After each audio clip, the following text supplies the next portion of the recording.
የኢትዮጵያ ሕዝባዊ አብዮታዊ ፓርቲ ኢህአፓ እየተዘጋጀ የሚቀርብ ፍኖተ ዲሞክራሲ የኢትዮጵያ አንድነት ድምፅ ነው። ጤና ይስጥልኝ፣ እንደምን አመሻችሁ አድማጮቻችን። ዛሬ ሐሙስ ታህሳስ 2 ቀን 2018 ዓመተ ምህረት ነው። የደምቢ ዶሎ ዩኒቨርሲቲ ተማሪዎች የነበሩትና በአክራሪ የኦሮሞ አሸባሪዎች የታገቱት ተማሪዎች ጉዳይ እስካሁን እልባትን አላገኘም። ብዙዎቹ ልጃገረዶች የሆኑት እነዚህ የአማራ ወጣቶች ከታገቱ ሐሙስ ታህሳስ 2 ቀን 2166 ቀናት አለፋቸው። የወጣቶቹ ሰቆቃ ያብቃ እንበል። እስከ መቼ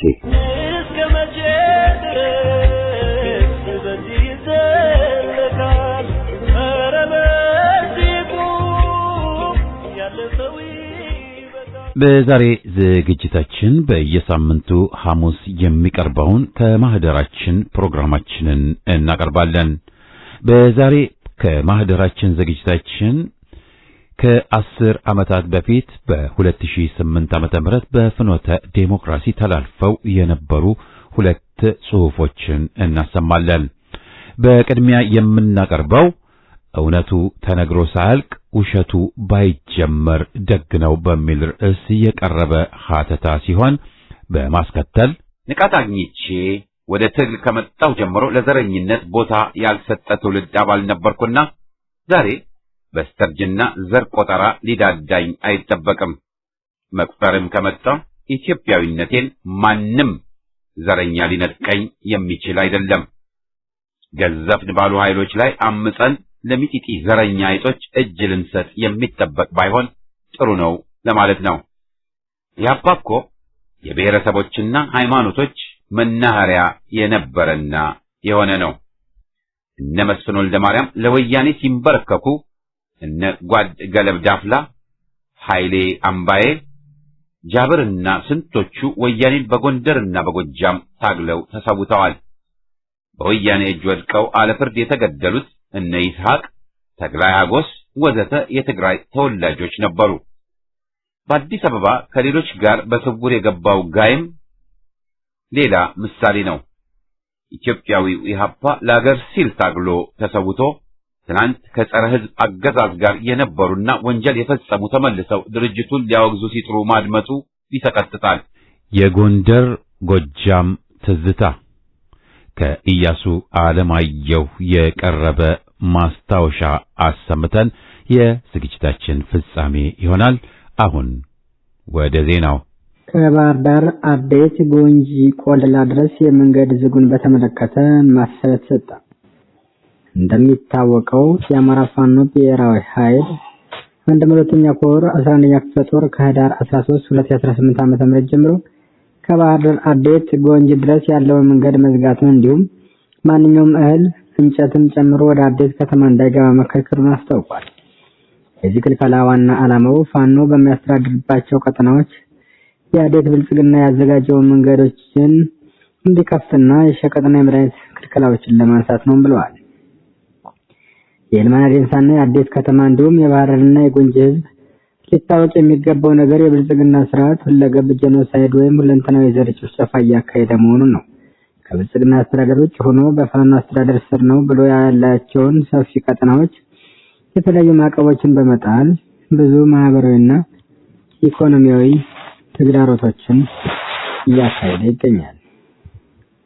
ከአዴት ዳባል፣ ከአዴት ጎሽዬ ብራዳማ እንዲሁም አግታ ሰከላ፣ ከአዴት እነጋዴ ያሉትን መንገዶች ከዘጋቸው ድፍን 1 ዓመት የሞላቸው ሲሆን ከዚህ ጋርም ተያይዞ ለጤና ጣቢያዎች መድኃኒትን ጨምሮ ከላይ ለተጠቀስናቸው ሳተላይት ከተሞች ምንም አይነት ሸቀጦችና የምግብ ቤት አስቤዛ ቁሳቁሶችን ጨምሮ ክልከላ በማድረግ ማህበረሰባችን ለከፍተኛ እንግልትና ብዝበዛ እንዲሁም ለአሰቃቂ የኑሮ ውድነት እንዲጋለጥ ተደርጓል። ይህን መሰል ቀውስ ለመግታት በማህበረሰብ 102ኛ ኮር ብዙ ጥረቶችን እያደረገ ሲሆን ለዚህ ያልተባበረ አካል ላይ እርምጃ ተጀምሯል። ከዚህም በኋላ አሸባሪ ብልጽግና ስርዓት የጣለውን እገዳ የማያነሳ ከሆነ ፋኖ ያስቀመጠው እገዳም የሚጸና ሲሆን እገዳውን ተላልፎ የተገኘ ተሽከርካሪ ተሳፋሪ ማንኛውም አካል ላይ የንብረትም የህይወትም እርምጃ እንደሚወሰድበት ሊታወቅ ይገባልም ብለዋል።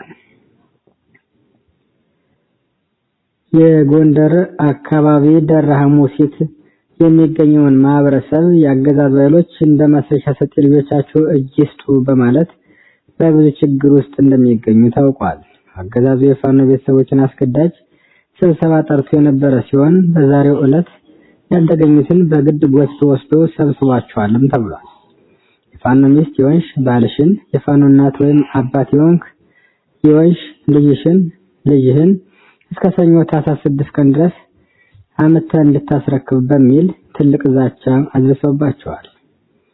እስከ ሰኞ እጅ ካልሰጡ ግን በፋኖ ቤተሰብ ላይ እና በቤታችሁ ላይ እርምጃ እንወስዳለን ብሎ ሊያስፈራራ ውሏል ሞክረዋልም ሲሉ ምንጮች ጠቁመዋል። የእናንተን ቤተሰብና ንብረት እንዳላችሁ አትዘንጉ፣ ይህ መጠፋፋት ነውና የሚያመጣ ቤተሰብና ንብረት አትንኩ፣ አቅም ካለ ከጀግኖች ጋር ግንባር ለግንባር ግጠሙ ሲሉም የአባት አርበኛ ቤተሰቦች መልእክታቸውን ፊት ለፊት በመጋፈጥ አስተላልፈዋል። በደብረ ማርቆስ ከተማ ለስብሰባ የተገኙ 5 ሴት ካድሬዎች በአረመኔው ሰራዊት መደፈራቸው ተገለጸ። በከፍተኛ ወታደራዊ ሽፋን እጀባ ተደርጎላቸው ለስብሰባ ደብረ ማርቆስ የተገኙ ከተለያዩ ከተሞች የተወጣጡ ያገዛዙ ካድሬዎች 5 የሚሆኑት በአረመኔው ሰራዊት መደፈራቸው ተረጋግጧል። በደብረ ማርቆስ ከተማ በጭንቀት ተወጥረው የተገኙት ካድሬዎቹ በተለየ እጀባ እንዲንቀሳቀሱ የተደረገ ሲሆን ይከዳሉ ተብለው የተገመቱ ካድሬዎች ቀበሌ 10 በሚገኘው 15ኛ ሻለቃ ወታደራዊ ካምፕ እንዲተኙ የተደረጉ 3 ሴት ካድሬዎች በሌሊት በአረመኔው ሰራዊት መደፈራቸው ታውቋል። ይህ በእንዲህ እንዳለ በማርክላንድ ሆቴል ከነበሩት ከቅምጥል ካድሬዎች መካከል በአረመኔው ሰራዊት የጦር አመራሮች ጨምሮ 2 ሴት ካድሬዎች የተደፈሩ ሲሆን በደረሰባቸው ጥቃት ተሸማቀው ወደ ስብሰባ ቦታው እንዳልገቡም ተረጋግጧል። የአረመኔው ስርዓት ተነጥፈው በሚያገለግሉ ባንዳዎች ላይ አገዛዙ የሚያደርሰው ክህደት የተለመደ ቢሆንም ስርዓቱን በአመራርነት በሚያገለግሉ ሴት ካድሬዎች ላይ በደብረ ማርቆስ ከተማ የተፈጸመ አስገድዶ መድፈር የአረመኔው ሰራዊት ለአማራ ሕዝብ ያለውን ጭካኔ የሚያሳይ መሆኑን ተገልጿል። የደባርቅ ዩኒቨርሲቲ ተማሪዎች ሰቆቃና እንግልት እንደቀጠለ ነው። የደባርቅ ዩኒቨርሲቲ ተማሪዎች የስቃይ እንግልት ከጊዜ ወደ ጊዜ የተባባሰ መምጣቱ የሚታወስ ሲሆን በተለይ ደባርቅ የተማሪዎች እንግልትና ረሃብ በጣም ገዝፎ ከመታየቱም የተነሳ ተማሪዎቹ ብሶታቸውን እያሰሙ ሰንብተዋል። ሆኖም ግን የደባርቅ ዩኒቨርሲቲ ፕሬዝዳንት የእነዚህን ተማሪዎች ድምጽ ሰምቶ ከማስተካከል ይልቅ የአገዛዙን ትዕዛዝ ብቻ በመስማት የነቁ የደባርቅ ዩኒቨርሲቲ ተማሪዎችን አፍኖ በመውሰድ ከዓርብ ዕለት ጀምሮ እስከ ዛሬቱ ቀን ድረስ ከ60 በላይ ተማሪዎችን የት እንደገቡ አይታወቅም ተብሏል። ከዚህ በተጨማሪ ከ16 ያላነሱ በአዘዞ የወታደር ካምፕ እንዲሁም የተወሰኑትን አድራሻቸው የት እንደተወሰደ ያልታወቀ ሲሆን በከፊል ደባርቅ ማረሚያ ቤት የተሰቃዩ መሆኑን ተደርሶበታል። ስለሆነም እንደተለመደው ለዚህ ልጅም ድምጽ እንድትሆኑ በቻላችሁት ልክ መልእክት አስተላልፉ በማለት በተለያየ መንገድ መረጃውን እያሰራጩ ነው ታውቋል። አዲስ አበባ በ2025 የቤት ኪራይ በጣም ውድ ከሆኑ 10 የአፍሪካ ከተሞች መካከል አንዷ ነች። አዲስ አበባ በ2025 መገባደጃ ከፍተኛ የቤት ኪራይ ከሚያስከፍሉ 10 የአፍሪካ ከተሞች መካከል መመደቧ ታውቋል። ቢዝነስ ኢንሳይደር የአፍሪካ በዘገባው አዲስ አበባ ከተማ የኪራይ መረጃ ጠቋሚ 22 ሆኖ የተመዘገበ ሲሆን በዓለም አቀፍ ደረጃ 202ኛ ላይ ተቀምጣለች።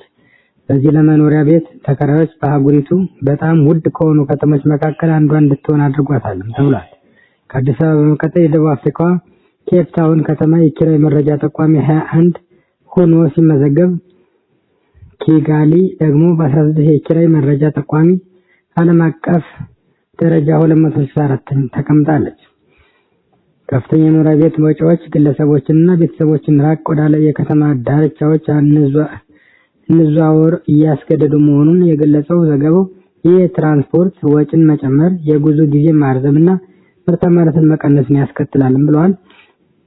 ይህንን የኑሮ ውድነት ጋር ተያይዞ ህብረተሰቡን ለችግርና ለስደት እየዳረገ ሲሆን አጠቃላይ መልካም አስተዳደር ችግርና ከላይ ያሉ አገሪቱን እናስተዳድራለን የሚሉ እንደራሴዎች ምንም አይነት ተጽዕኖ እንዳልፈጠሩና ሀብት በጥቂት ግለሰቦች እጅ ስትወድቅ በርካታ ነዋሪዎች ደግሞ ኬንዳ ወጥረው መንገድ ላይ እንዲኖሩ ተገደዋል ብለዋል። የዕለቱ ዜና በዚያ በቃ።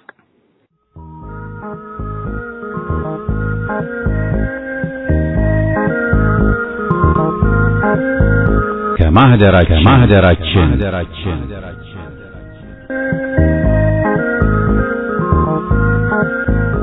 ከማህደራችን ዘወትር ሐሙስ የሚቀርብ ከዓመታት በፊት በፍኖተ ዴሞክራሲ ቀርበው የነበሩ ሀተታዎችን፣ ትችቶችንና ጥናታዊ ጽሑፎችን ምን ብለን እንደነበር ለማስታወስ የሚቀርብ ዝግጅት ነው።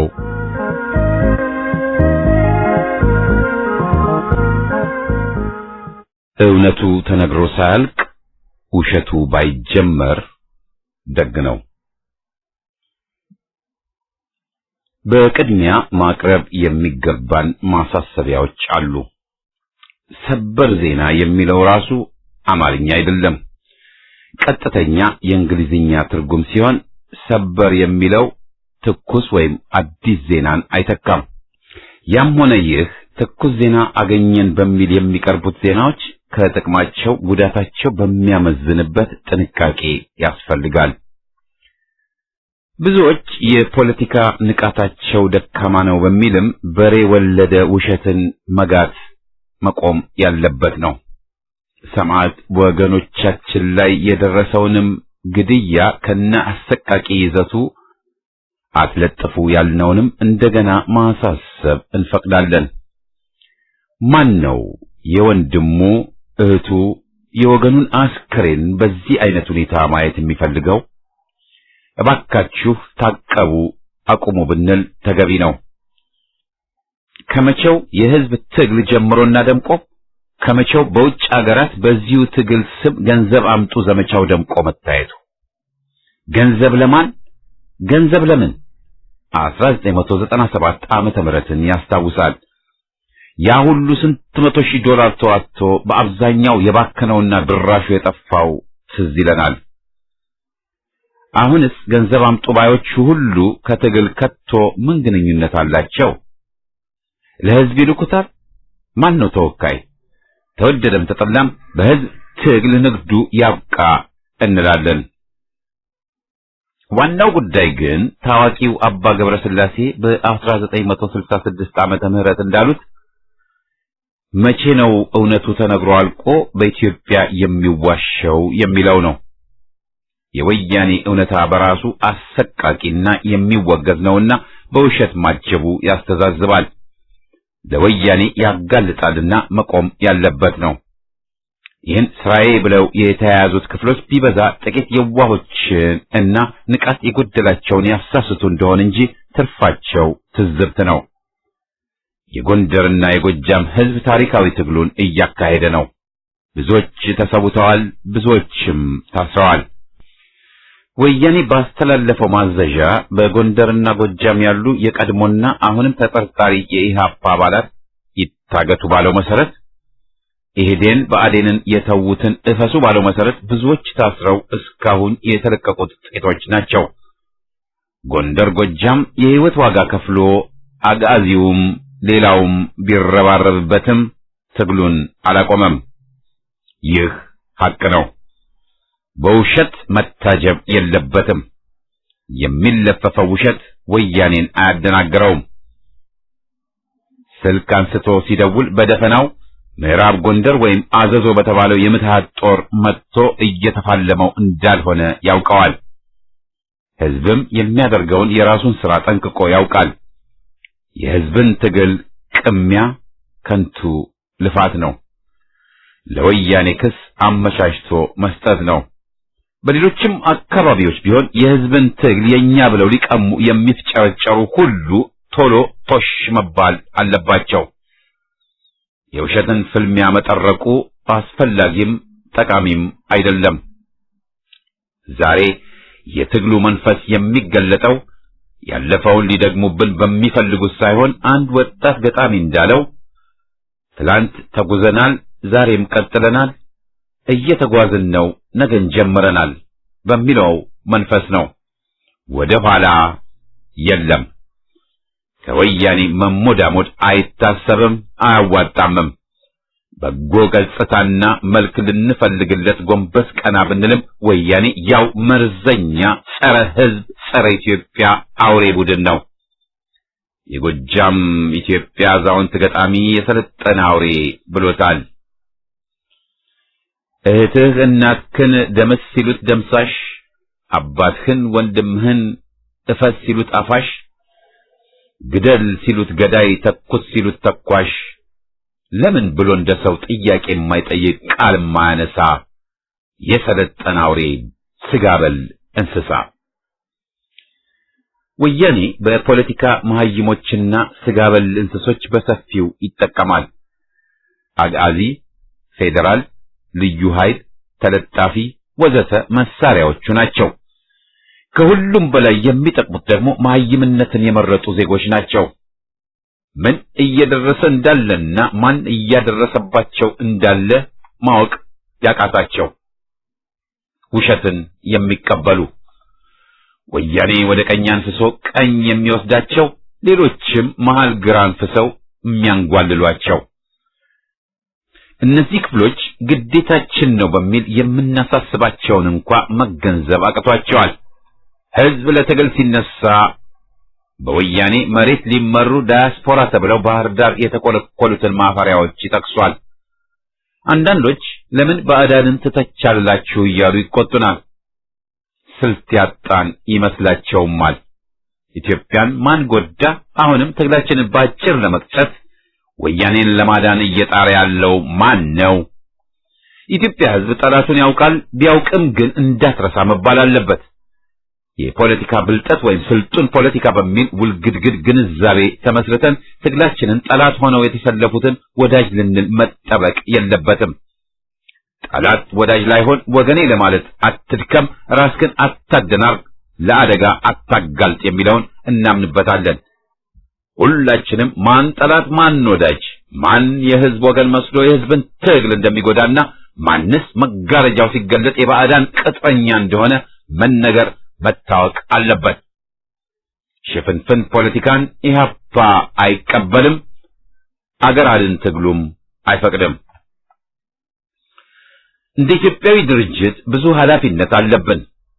ማንም ሊጠይቀው ወይም ሊክደው የማይችል የደም ማህተምም በሀገራችን አለ። በጎንደርና ጎጃም ብቻ እንኳ የሌሎቹን ቦታዎች ሳንጠቅስ በሺዎች የሚቆጠሩ ኢህአፓዎች ለአገር ተሰውተዋል። ደማቸው ድምፅ ሰጥቶናል።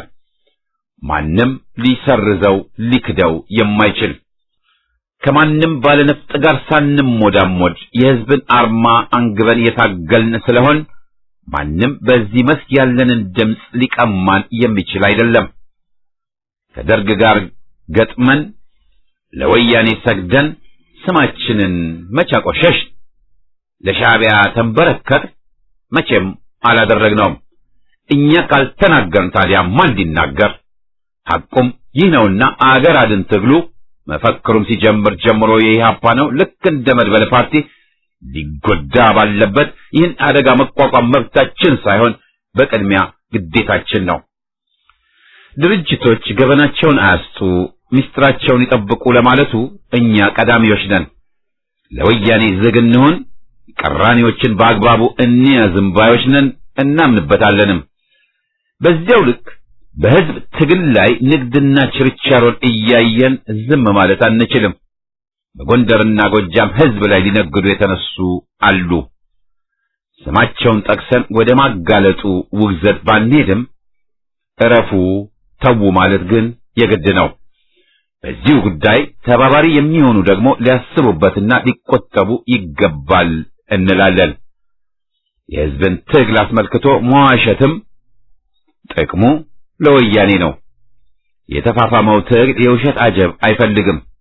በራሱ ግሎ ደምቆ እየቀጠለ ያለነውና በሬ ወለደ እያሉ የሚያስቁብንና ለወያኔ የሚያጋልጡን ቢታቀቡ መልካም ይሆናል። ይህን ማለታችን ሊዋጥላቸው ለማይችል ወገኖች ያለን ምላሽ ገጣሚዋ እንዳለችው ሰው የሰው አጋሰስ ሊሆን አይገባም ነው። የተጀመረውን ትግል ቀጣይነት ለማረጋገጥ መዋደቅ የሁላችንም ግዴታ ነው። ባዕዳን ወያኔን ሲያዳንቁና ሲደግፉ ከርመው አሁን ደግሞ ትግሉን ኢትዮጵያዊ ይዘት አሳጥተው የኦሮሞ የአማራ በሚል ፈርጀውና እርስ በርሱ አቃርነው ሊያቀርቡት እየጣሩ ነው። ኦሮሞ የሚሉት ይህን ህዝብ ወደው ሳይሆን ከኢትዮጵያዊነቱ ሀዲድ ሊያወጡ በተለይም በአሁኑ ጊዜ በኦሮሞዎችና በአማሮች መካከል ያለው መቀራረብና ኢትዮጵያዊ አብሮነትን ለማፍረስ ነው። የህዝቡም ትግል የወያኔን አገዛዝ ከስረ መሰረቱ መንግሎ ጥሎ ዴሞክራሲያዊ ኢትዮጵያን እንዳይመሰረት ለማገድ ነው። በዚህ ጸያፍና እኩይ ተግባር ተባባሪ ሊሆኑ የተሰለፉ አሉ። ለአዲስ ሽግግር ተጠራን ብለውም በሚያሳዝን ደረጃ ሊኩራሩም ጀምረዋል። ህዝብን ክደው ለባዕዳን ስለተጎነበሱ ሳላት ስግደታቸው ወደ ኢምፔሪያሊዝም አቅጣጫ ነው። ከዚህ በፊት ያየናቸው አድርባዮች ሆዳሞችና አንጃዎች ናቸው ትግል ሊያደናቅፉና ከተቻለ ሚኒስቴር ሊባሉ የተኮለኮሉት። ሁሉንም ያልገባቸው ግን የህዝብ ትግል ይህን ሁሉ አሳፋሪ ሁኔታ ያለፈ መሆኑ ነው።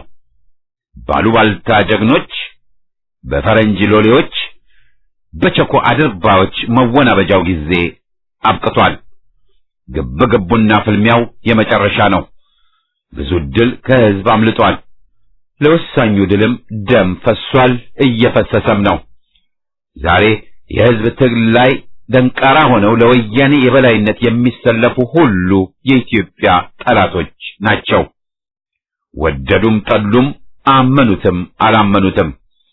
የሰላም ትግል ነፍጥ አያሻም፣ እርቅና ሰላም፣ አዲስ ሽግግር ከወያኔ ጋር ወዘተ የሚሉት ሁሉ ወደዱም ጠሉም የህዝባችን ትግል ደንቃራ ናቸው። ዛሬም ይህን ሁሉ ካየን ከታዘብን በኋላ በወያኔና መሰሎቻቸው ሊደናገሩ የተዘጋጁም ክፍሎች የምናዝንላቸው፣ ግን ነገ ደግሞ የምንጠይቃቸው ይሆናሉ። የህዝባችንን ትግል አስመራም ሆነ አሜሪካ ሆኖ ማንም የሚመራውና የሚሾፍረው የለም። ከህዝብ ጎን ሆኖም ትጥቅ ትግል የሚያካሂድ በባዕዳን የተደገፈ የታጠቀ ባለጦር ድርጅት ካለም ህዝቡ አላየነውም አላየናቸውም ብሏል። ካለማ ደስታውን ባልቻልነው ነበር። ተዋግቶ ለአገር ቢያበቃን ማን ጠልቶ? ከአዘዞ ጎንደር እኮ ርቀቱ 7 ኪሎ ሜትር ነው። ይህን ግልጽ የሆነ ጉዳይ ወደ ጎን እናሽቀንጥረውና ወደ ቁም ነገሩ ስንመለስ የጎንደር ጎጃም ህዝባዊ አመጽ የወያኔን መጨረሻ ደወል አቃጭሏል። ታሪክን ለረሱትና ለማያውቁት እናስታውስና የቪየትናም ህዝብ በፈረንጆቹ አቆጣጠር በ1968 ሁሉን የደቡብ ቪየትናም ከተሞች ቴት ጥቃት በተባለው መተውና ብዙ መስዋዕትነትን ሲከፍሉ አሜሪካን አላሸነፉም አላበረሩም በሚል ባሉታዊ ተተችተው ነበር። ትግሉን ያቀናጀውና የመራው ዝነኛው ጀነራል ጂያፕ ግን የአሜሪካንን የመጨረሻ ሽንፈት ዛሬ አበሰርን ነው ያለው። የጎንደርና ጎጃም ትግል ነገ እንደምንፈልገው በሌሎች ቦታዎች ትግሎች ታጅቦ ሙሉ በሙሉ አሸናፊ ባይሆንም የወያኔን ውድቀት ግን አብስሯል፣ በሩን ከፍቷል። አንድ የወያኔን አልበገርም ባይነት መና አስቀርቷል። ሁለት የፍርሃትን ድባብ ጥሶ አሸንፎታል። ሶስት ኢትዮጵያዊነትን አንግሷል። አራት ለህዝብ አንድነት መሰረቱን አጠናክሯል። አስመሳዮችና ጠባቦችንም አጋልጧል። አምስት የአማራውን አንድነት አጠናክሯል። ጎጠኞችንም ወግዱ ብሏል። ዋናው ግን ወያኔ ተሸናፊና ባዶ ቅል መሆኑን ማሳየቱ ነው። በትግል ሊሸነፍ እንደሚችል ለመላው ህዝብ ማረጋገጡ ነው። ድሉ ይህ ነው። ዛሬ ባይሆን ነገ ይህ የህዝብ ትግል ወያኔን ይቀብራል። ውጣ ውረድ ገና አለ። ይህንንም ማወቅ መገንዘብ ይገባናል። ከወያኔና ከውጭው በላይ ወገነን ብለው የሚሻጥሩን ብዙ እንቅፋት ሊሆኑ መቻላቸውንም ማወቅ ይኖርብናል። በ1983 በ1997 ዓመተ ምህረት ተወናብደናል፣ ተጎድተናል። ይህ መደገም የለበትም። መሰሪዎች ከወያኔ ጎን ተሰልፈው ይህን ጸረ ኢትዮጵያ እባብ ወደ ጉያ እንድናስገባ አድርገው አገራችንን ጎድተናል። ይህ ስህተት ሊደገም የሚችልና የሚገባው አይደለም። ትግላችን ሐቅን ያቀፈ ነው። ውሸትና ሐሰትን አይፈልግም። ውሸቱ ያብቃ። ከባዕድ ተመሳጥሮ አገርን ለመጉዳት መሰለፉ ያብቃ። በሕዝብ ትግል መነገዱም ያቆም። ይህን ማለት ግዳጃችን ነው። ሰልፋችን ለኢትዮጵያ ነውና፣ ስምሪታችን አገር አድን ነውና፣ ተጠያቂነታችን ለሕዝብ ነውና። ጥቂቶች ምርጦች ራሳቸውን ምሁር አሉ ጀነራል በሕዝብ ላይ ሊቀልዱ ሲነሱ በዝምታ የምናየው አይሆንም። ሰልፋችን ከሰፊው ጭቁን ሕዝብ ጋር እንጂ ከጨቋኝና ከባዕዳን ጋር አልነበረም፣ አይደለም፣ አይሆንምም። እኛ ብልህ ፖለቲካ የምንለው ይህን እንጂ ሌላ አይደለም። መዋሸትና በሕዝብ ትግል መቀለድን መነገድን አይደለም፣ መቼም አይሆንም። ጆሮ ያለው ይስማ። ድል ለኢትዮጵያ ሕዝብ። ወያኔ በሕዝብ ትግል ይወድማል።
የጎንደር ጎጃም ትዝታ ከነሐሴ 1961 እስከ ነሐሴ 2008 ዓመተ ምህረት በኢያሱ አለማየሁ።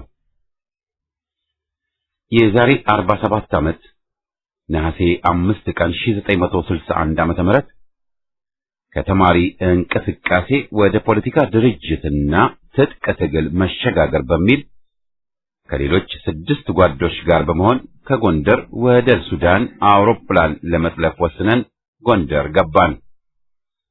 በከተማይቷ የሰፈር ልጅና አብሮ አደጌ የያኔ ምክትል መቶ አለቃ ብርሃኑ ሰርጾ ሆቴል ውስጥ ያነሳኝን ፎቶ በቅርቡ ልኮልኛል። በእርግጥም ወጣት ነበርኩ፣ ልባችን ግን ሙሉ ነበር። የአፄው ስርዓት በአጭር ጊዜ ግፋቢል 4-5 ዓመት ይወድቃል የሚል እምነታችን ጽኑ ነበር። በተማሪ እንቅስቃሴ ይታወቁ የነበሩ ተማሪዎች በጎንደር መገኘታቸው ጥርጣሬን ያስነሳ ስለመሰለን የተወሰነው ወደ ባህር ዳር ሄደን ሌሎቹ ጎንደር ቀርተው የሚሳፈሩትን አውሮፕላን ባህር ዳር ላይ ተሳፍረን ከተነሳ ከትንሽ ጊዜ ወዲያ በኃይል አስከድደን ጠለፍነው። ከሰባታችን 3ቱ በሕይወት የሉም። ብንያም አዳነ የኢህአሰ መስራች ቡድን በበረሃ ወደ ሜዳ ሲያመራ በከባዱ ጉዞ ወቅት ለቡድኑ ሸክም የሆነ መስሎት ራሱን ገደለ። ሌላኛው አንጃ መሪ ሆኖ በደርግ ተገደለ። አንዱ ሌላው የደርግ አጋር ሆኖ የኢሃፓ የአዲስ አበባ ስኳድ ገደለው። ጎንደር ባህር ዳርን ለትግል ስላየኋቸው በትግል ጊዜ ጎጃም ጎንደርን እንደገና ማየት እድል ባገኝም ከተሞቹን ከአዲስ አበባ ጀምሮ ይኸው ሳናያቸው ዓመታት ተቆጠሩ። በ1966 አፄውም ወደቁ። ትግላችን ግን ያው እስካሁን ቀጥሏል። ጨቋኝ ብለን የታገልናቸው ዛሬ በአገር ተመልሰው ሲገኙ፣ ታጋዮቹ ግን በወያኔ ከሀገራችን ተከልክለናል። ታዲያ ምን ይሁን ያሰኛል መሰል። በኢሃፓም ቢሆን የጋራ እንጂ እኔ አይወደድም። ነገር ግን የጎንደር ባህር ዳር ትዝታዬ የትግል እንደመሆኑ አሁንም በእነዚህ ቦታዎች በጋለው ትግል ምናልባትም ለሀገር እንበቃ ይሆን የሚል ስሜት ስለመጣብኝ ይችን ጽሑፍ ላቀርብ ስለተገፋፋው ነው። ዋናው ምክንያትም ለጎንደርና ጎጃም ሕዝብ ምስጋና ለማቅረብና በርቱም ለማለት ነው። በትግላችሁና በሌሎች ቦታዎችም ባለው የሕዝባችን ትግል ይህ ዘረኛ ቡድን ወድቆ ለአገር ያብቁኝ ብሎም ለመጠየቅ ነው። ከዚያን ድሮ ጊዜ ጀምሮ ግን ኢህአፓ ተለይቷችሁ አያውቅምን፣ ሁሌም በጎናችሁ መሆኑን ታውቃላችሁ ለማለትም ነው። ዘንድሮ ባይታገሉም ከመሃላችሁ ነን ማለት ፈሊጥ ሆኗልና በሳቅ እንደምታልፉት ተስፋ አለኝ። አብዛኛው ኢትዮጵያዊ ጀግና ነው። ጎንደር ደግሞ የጀግና ጀግና ነው። ስንቱ ብርቅዬ ወጣት ለሀገሩ ሕይወቱን ሰጥቷል። ጭልጋ ቋራ፣ በለሳ ጸለምት፣ ወልቃይት ጠገዴ፣ ከብተና መልስ የተጓዝንበት የተጠናከርንበት አርማጭሆ፣ ጎንደር ከተማ ራሷ አገር ስትጣራ መቼም አሳፍረዋት አያውቁምና ከኢህአፓ ታሪክ ጋር የተቆራኙ ናቸው። በኢድህም ቢሆን ጎንደር ጸረ ደርግ ሆኖ ተሰልፎ መስዋዕትነትን ከፍሏል። ጎጃም የበላይ ዘለቀ አገር ደግሞ መተከል ተባለ አዳኝ አገር፣ ዳንግላ አልን ኦሜድላ፣ ቻግኒ በላያ፣ በዚህም በዚያም ጣና ወዘተ ኢህአፓን አቅፎ ደግፎ ታግሎ መስዋዕትነትን ሲከፍል፣ ባህር ዳር ደግሞ የድርጅቱ እንቅስቃሴ ዋና ቦታ ሆና ከርማለች። ዛሬም ጎንደር ጎጃም ስንል የተለወጠ የለም። በበኩሌ ቅር የሚለኝ በድርጅትና ፖለቲካው የአቅም የተሰራ ቢሆንም እንደ በፊቱ በትጥቁ መስክ አለን በማለቱ ድክመት ማሳየታችን ነው። ይህ ቅሬታችን ሌሎች ከተሞችንም ያቅፋል። ሁኔታዎች እስካሁን አላስኮን ቢሉንም የሚወገዱበት ጊዜ ሩቅ አይደለም። የጎንደር ሕዝብ በተለይ መላኩ ተፈራ የሚባል የዲያብሎስ ልጅን የተቋቋመው ነው። ቅስሙ የተሰበረ የመሰላቸው ነበሩ፣ ግን በሰሞኑ ትግል አሌ ብሏቸዋል። የጎንደርን ሕዝብ ኢትዮጵያዊነት ሊከዱና ሊያስከዱም የጣሩ በወያኔ ቦይ ሊፈሱ በጎጠኝነት ሊሰለፉ ትናንትም ዛሬም የጣሩትንም አሳፍሯቸዋል።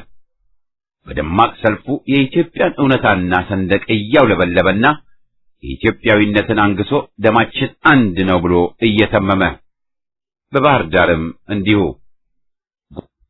ጎንደር፣ ጎጃም፣ ናዝሬት፣ አዳማ፣ ሻሸመኔ፣ ጋምቤላ፣ አፋር የኢትዮጵያዊነትን አሸናፊነት አረጋግጠዋል። ሽንፈትን የተከናነበው ጎጠኝነት ነው። ገንጣዮች ናቸው መንገዳቸው እንደማያዋጣ መረዳት የተገደዱት። ወያኔ ስልጣን ከያዘ በጎንደር የተሞከሩት ትግሎች የደከሙት ሕዝብ ድጋፍ ነስቷቸው ሳይሆን በራሳቸው ችግር ወይም ድካም ነው። አርበኞች ግንባር ተብሎ በተስፋዬ ጌታቸው ኋላ በሻዕቢያ ግብረ ሰይል ተፈጽሞበት ኤርትራ የተገደለ የተመራው ሆነ የኢትዮጵያ አንድነት ግንባር በሚል በኢዲሃቅ የተሞከረው የትጥቅ ትግል ቋራ፣ አርማጭሆ በደጀን እጦት በሌሎች ምክንያት ደከመ እንጂ ሕዝቡ አልደግፈም ስላላቸው አልነበረም። ጊዜ አልፈቅድ ብሎ ሁሉም አልነገር ብሎ አስቸገረ እንጂ ከጎንደር ሕዝብ አብራክ ተወልደውም ሕዝብን የካዱና አገርን ያደሙ ዛሬም ሕዝብን ሊጎዱ ሲፍጨረጨሩ እንዳሉ ሕዝብ ያውቀዋል። ጥያቄዎች የጎንደር ጎጃም ናቸው። ሌላው ምን አገባው ብለው በ1983 እሰጥ አገባ የገቡ ዛሬ ሕዝብ ኢትዮጵያዊነትን እያስተማራቸው እምቢ ብለው መገተራቸው ስንገነዘብ ለጎንደር ጎጃም ሰልፈኛ አድናቆቴ ይጨምራል። ንቃት አግኝቼ ወደ ትግል ከመጣሁ ጀምሮ ለዘረኝነት ቦታ ያልሰጠ ትውልድ አባል ነበርኩና ዛሬ በስተርጅና ዘር ቆጠራ ሊዳዳኝ አይጠበቅም። መቁጠርም ከመጣ ኢትዮጵያዊነቴን ማንም ዘረኛ ሊነጥቀኝ የሚችል አይደለም።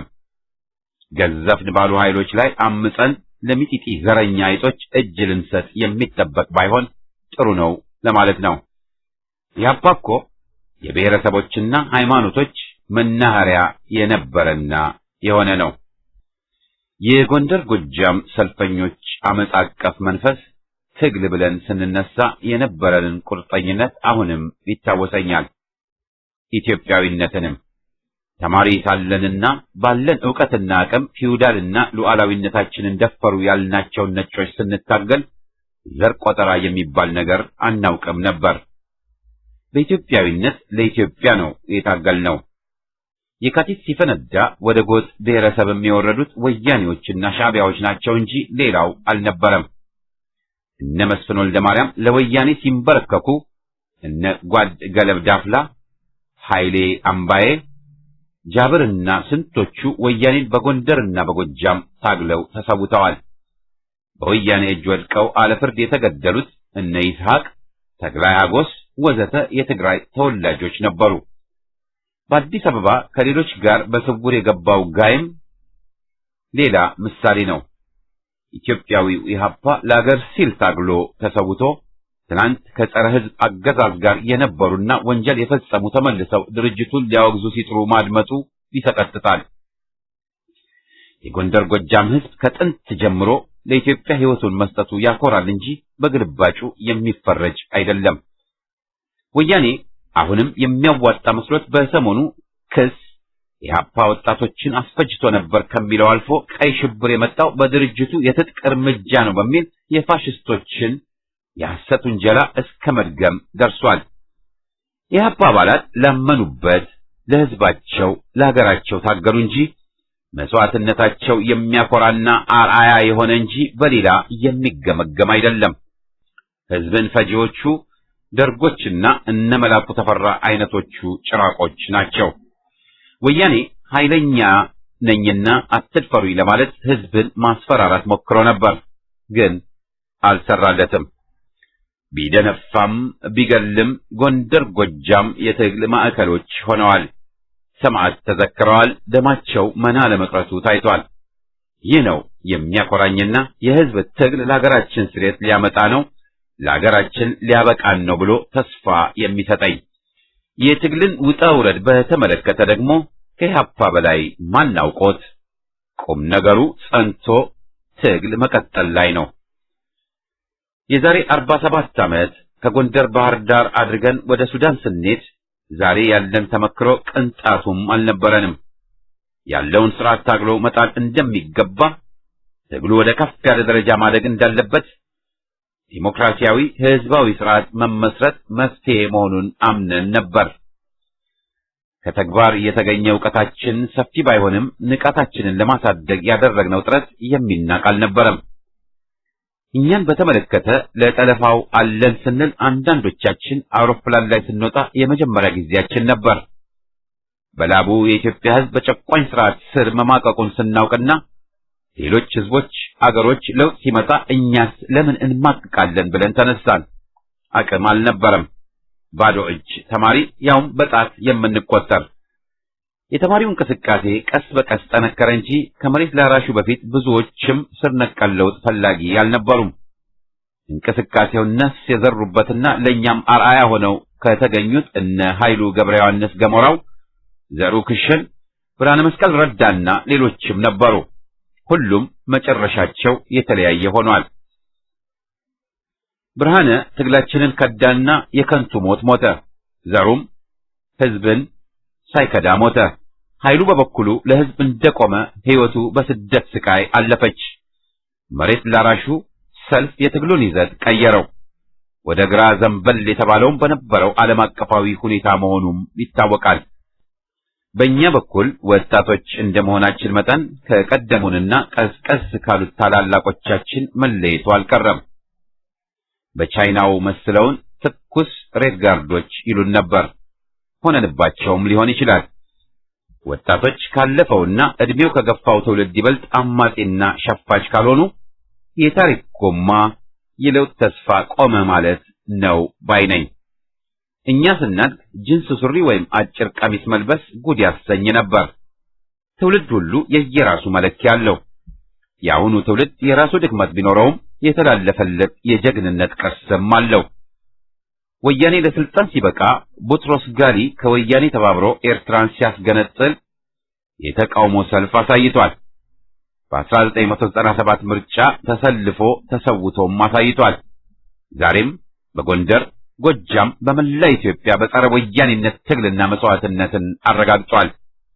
ያውም ተቃዋሚ ነን አርአያ ነን የሚሉት በአብዛኛው ማፈሪያ እየሆኑ መለስ ብዬ ያኔ ትግል ስንል የትግል ምሳሌዎች ሌሎች ቆራጦች ሳይሆኑ የዛሬዎቹ ስም አይጠሪዎቹ ቢሆን ወደ ትግል እመጣ ነበር ወይ ብዬ ስጠይቅ መልሴ ከቶም መቼም የሚል ነው። ስለዚህ የዛሬው ሰልፈኛ ወጣት በኢትዮጵያ ላይ ያለው ፍቅርና እምነት የሚመሰገን ነው። የጎንደር ወጣት የቋራውን ካሳ አርአያ አደረገ እንጂ የዘንድሮዎቹን ቢከተልማ ለሰልፍ አንዴም አይወጣም ነበር። የበላይ ዘለቀ ወራሾች ቅርሱን ቢረሱ በዛሬዎቹም ማፈለግ መጨረሻው መጎንበስ ነበር። የኢህአፓ ልጆች እንደ ቴዎድሮስ ሽጉጣቸውንና ሳይናይድ መርዝ ጠጥተዋል፣ ከፎቅም ተወርውረዋል፣ እጅ አልሰጡም። እንደ ጭራቆ ፋሽስት የአገር ገንዘብ ሰርቀው እግሬ አውጪኝ አላሉም። የሚያኮሩ ነበሩ። የጸረ ሕዝቦችንም እብሪት በጥይት እየቀጡ ትግሉን አስፋፍተዋል። ወያኔም ቢሆን የሚገባው ቋንቋ ይህ ብቻ በመሆኑ ኢህአፓ ከወያኔ ጋር ሰላም ሳይሆን ሁለገብ ትግል ሲል ቆይቷል። አንድ ዜጋ ሲገደል አንድ አጋዚ ወይም ወያኔ አጸፋውን ቢያገኝ ሂደቱ ሌላ መሆኑ ግልጽ ነው። በ1961 ዓመተ ምህረት ያመንኩበትን የትጥቅ ትግል አማራጭና የአመጽ ጉዞ የሚተካ ሌላ የረባ አማራጭ እስካሁን አላገኘውም ማለትም እችላለሁ። ማን ያውራ የነበረ ነውና ዛሬ ምስክር የጠፋ ይመስል በነበርን ሽፋን የባጤ ቆጡን ሲቀባጥሩ መታዘብ ማዘንም የማይቀር ሆኗል። ወያኔ ወያኔ ነውና ሀቅ ከሱ ሊጠበቅ ስለማይችል በሬ ወለደ ቢል እኛ የምንገረም አይሆንም። ሌሎች ግን አመራር ነበርን እናውቃለን ብለው ሲቀባጥሩ ነገሩ ታሪክን ባይመለከት ኖሮ ስቀን ባለፍነው ነበር። ላይታች ብለን ባለን አቅም እንደ ኢትዮጵያዊ ተወያይተን ተደራጅተን የመሰረትነውን ድርጅት ባለቤትነቱን ለሌላ ሲሰጡ ምንኛ የዝቅተኝነት ስሜት እንደተጠናወታቸው መታዘባችን አልቀረም። በቅርቡ የውሸት የድርጅታችን የማዕከላዊ ኮሚቴ አባል ነበርን የሚሉ ሁለት ሰዎች ወፈር ያሉ መጽሐፍ ከትበዋል ወይም ተጽፎላቸዋል። እኛ አውሮፕላን ስንጠልፍ ከእናቴ ጋር በአውሮፕላን ውስጥ ነበርኩ ያለው ለምሳሌ ተራ ውሸቱን ነው። በመቶዎች ገጾች እንቆቅልሽ ፈሺ ሊሆን የቃጣውና ክህደት በተደጋጋሚ የተጠናወተው የአባዲና የ11ኛ ኮርስ ምሩቅም መቼም ማዕከላዊ ኮሚቴ አባል ያልሆነ መሆኑን ስናውቅ ልቦለዱንም ንቀን አልፈነዋል። መሰል ትረካ በነበረከት ስምዖን ተባባሪነት ሊያቀርቡልን ደፋ ቀና የሚሉ የትላንት ቃል ኪዳናቸውንና ኢትዮጵያዊነታቸውን ክደው ብሔረተኛ የሆኑም አሉ። ጓዶች ያሏቸውን የገደለውን ወያኔ ያቀፉ አተም ሲሉ እንመለስባቸዋለን። ሁሉም ቅድመ ሁኔታ ካልተሟላ ትግል መጀመር አንችልም ለሚለው ጆሮ አልሰጠንም። ዋናው ትኩረታችን ተደራጅቶ በማታገል ላይ ነበር። ይህን ደግሞ ችለንበታል፣ አድርገነዋል። የኢህአፓን ደማቅ ታሪክም ጽፈናል። ይህን የሚክድ ወይም ሊያራክስ የሚችል ማንም የለም። ዛሬ ወያኔ ቢጮህ ቢንጫጫብን ጥሩ እየሰራን ለመሆናችን ምስክር ይሆንልናል። የደርግ ወንጀለኞችም ታሪክ ከልሰውና በጠራራ ፀሐይ ክደው በወያኔ ተባባሪነት ጻፍን ቢሉም መድረክ ቢሰጣቸውም ለወንጀላቸው መክፈል ያለባቸውን ከመክፈል አያመልጡም። የጎንደር ጎጃም ኢትዮጵያዊ ትግል ሊያስደስታቸው ቀርቶ የሚያስፈራቸው አለ ምክንያት አይደለም። በሐሰት የመሰከሩ በሕዝብ የሚጠየቁበት ጊዜ መድረሱ ደስ ይላል።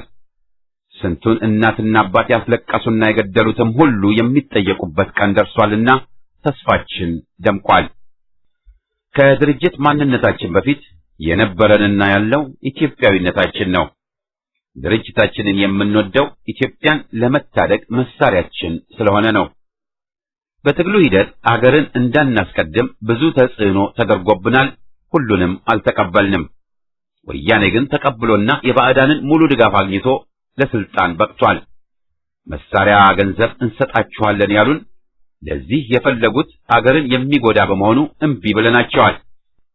ኢሳይያስ በቅርቡ እንዳመነው ከኛ ዋና ጠቡ ቅኝ ግዛት ነን የሚለውንና ሙሉ ነጻነት ያለውን አልቀበል ስላልነው ነው። ከዚህ ባሻገር ግን የኤርትራ ግንባሮችን በተመለከተ የምንለው ብዙ ሲሆን ለጊዜው ለታሪክ የተውነው ነው። ወያኔ ለስልጣን ሲበቃም ኢትዮጵያን ለጥፋት የዳረገው ኸርማን ኮኸን አሜሪካዊ ኢህአፓን ተለጣፊ ለማድረግ ላደረገው ጥረት የሰጠነው አሉታዊ ምላሽ የሚያኮራን እንጂ የሚቆጨን አይደለም። በሀገር ህልውና ላይ ድርድርና አጓጉል ጮሌነት ብዙም እንደማያዋጣ በተመክሮ አይተነዋል። ሌላም ማለት ይቻላል። የዚህ ጽሑፍ ዓላማ ግን እየተካሄደ ያለው የህዝብ አመጽ ያኔ ለትግል ስንነሳ የነበረውንና በትግራይ፣ ጎንደር፣ ጎጃም በመላ ኢትዮጵያ ያካሄድነውን ትግል ማስታወስ ማንሳት ስላስገደደኝ ነው። ኢህአፓ የጽናትና የኢትዮጵያዊነት ምሳሌ ሆኖ መቆየቱ የሚያኮራ መሆኑ ግልጽ ነው። ለዚህ ያበቃን ህዝብ አሁንም በኢትዮጵያዊነቱ እየታገለ መሆን ደግሞ ድካማችንና መስዋዕትነታችን ከቶም ከንቱ እንዳልሆነ ያስረዳናል፣ ያበስረናል። ይህንን ስጽፍ ደማቅ የተቃውሞ ሰልፎች በጎንደር፣ በጎጃም፣ በምስራቅ፣ በምዕራብ፣ በደቡብ እየተካሄዱ ናቸው። ትግሉ ተቀጣጥሏል። ወያኔና አጋሮቹም ትግሉን ለማዳፈን መሯሯጥን ይዘዋል። አባራው ጤሷል፣ ቀውጢው ብሶበታል። የታገልነው ለዚህ ነው። ገና እናጫጭሰዋለን ከህዝባችን ጎን ሆነን። ከዚህ የሚበልጥም ደስታ የት አለ? ጸረ ወያኔው ትግል ይፋፋም፣ ይቀጥል። ድል ለኢትዮጵያ ህዝብ።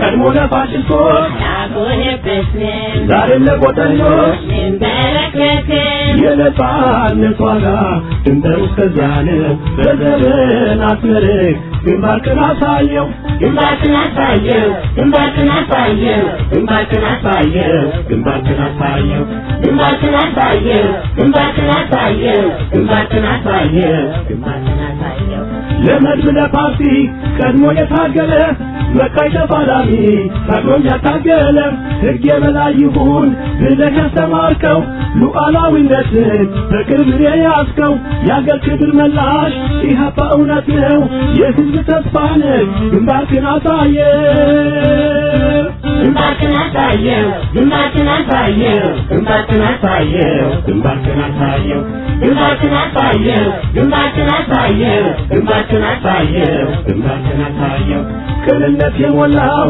ሁሉንም ያቀፈው ዓላማው በጥናት በግልጽ የተጻፈው ለፍትህ የቆመ በደልን የጠላ የጨለማው መብራት የእውነት ብርሃን ፋና እምነት፣ ጽናት፣ ፍቅር ኢትዮጵያዊነት ነው። እናሸንፋለን። ግንባርክን አሳየው ግንባርክን አሳየው ግንባርክን አሳየው ግንባርክን አሳየው ግንባርክን አሳየው ግንባርክን አሳየው ግንባርክን አሳየው